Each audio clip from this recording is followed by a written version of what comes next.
Y continuamos en Televida ahora contestando algunas de las preguntas de la gente sobre una de las patologías oculares más comunes, como es el glaucoma, ¿no es cierto, Raúl? Sí, desgraciadamente es una de las principales causas de pérdida de visión. Y la pregunta más frecuente es sobre los valores de la presión ocular, que es el problema en sí, ¿no? ¿Cuáles son los correctos, cuáles no?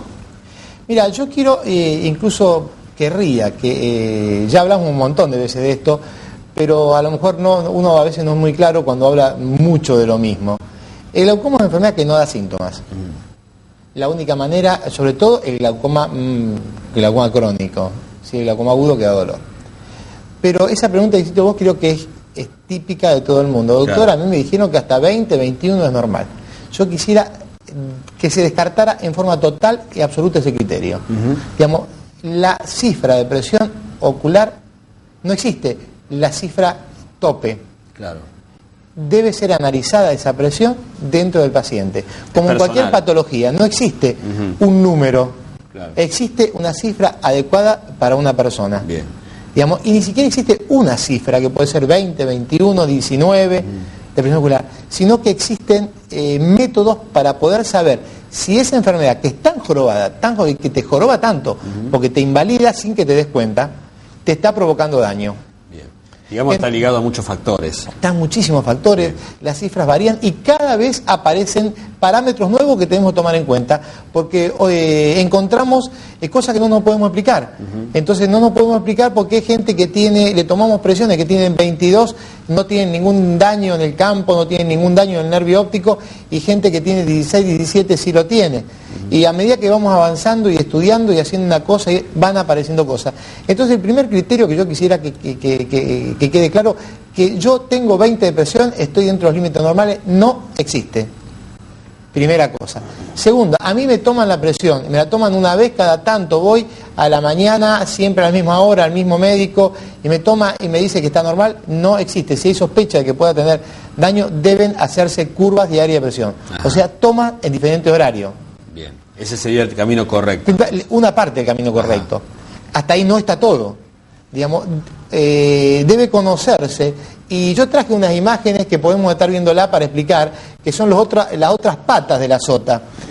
Ahí tengo en la línea del medio una evolución de campos visuales, desde un campo que se ve todo blanquito, se ve bien, a un campo que se ve oscuro. Eso oscuro quiere decir algo. Oscuridad significa proximidad de la pérdida de visión, de la ceguera, o ya cuando llegaste a esta etapa, prácticamente que no estás viendo. Eso que está ahí es una secuencia de perimetrías computadas, que está relacionada con unas tomografías del nervio óptico, o sea, fotos, imágenes con láser sacadas del nervio óptico que están abajo, y el examen estadístico con imágenes de ese nervio óptico que está arriba.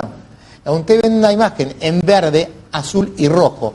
Lo rojo es la excavación del nervio óptico, o sea, el hueco que se hace en el centro del nervio óptico por el efecto de la presión de dentro del ojo. Ese hueco, cuando más grande es, o sea, cuando el rojo más grande está allí, es porque la presión afectó más y fue matando fibra de ese nervio óptico, que es el nervio que transmite las imágenes al cerebro. Quiere decir que esa curva de crecimiento, y ahí tenés imágenes, la tomografía de papila, la perimetría computada y el análisis estadístico de la excavación, de ese anillo verde que está quedando alrededor, que son las fibras que quedan sanas.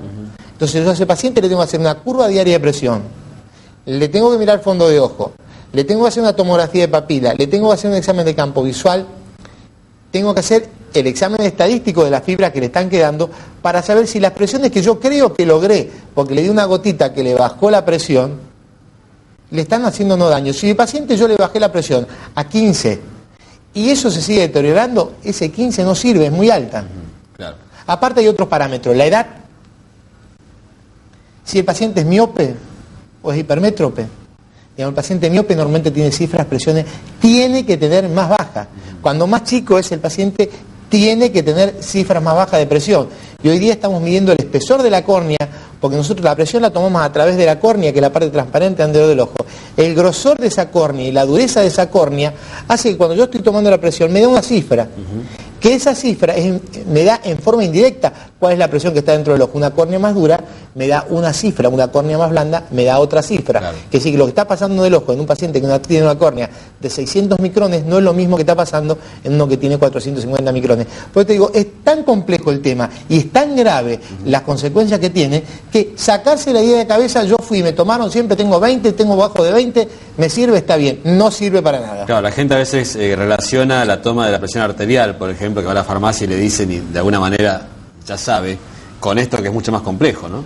Es bastante más complejo, bastante Bien. más complejo. Y con respecto a los estados más avanzados del glaucoma, ¿hay algunas novedades terapéuticas? Bueno, cuando se llegó al estado terminal, o sea, cuando llegamos a esa curva al final, con una excavación total, y lo que se llama a veces, acompañando la diabetes, un glaucoma neovascular, donde ya no hay tratamiento ni de láser, ni de cirugía convencional, ni de nada, hoy día han aparecido un sistema de prótesis que te aseguran bastante confiablemente a esos pacientes que tienen ojos prácticamente ciegos ya, y que tienen hemorragias y tienen sangrados o tienen altos riesgos de sangrado, que el implante, con un implante de una prótesis, podemos lograr compensar la presión y abrir una ventanita de luz allá en el final del camino. Bien.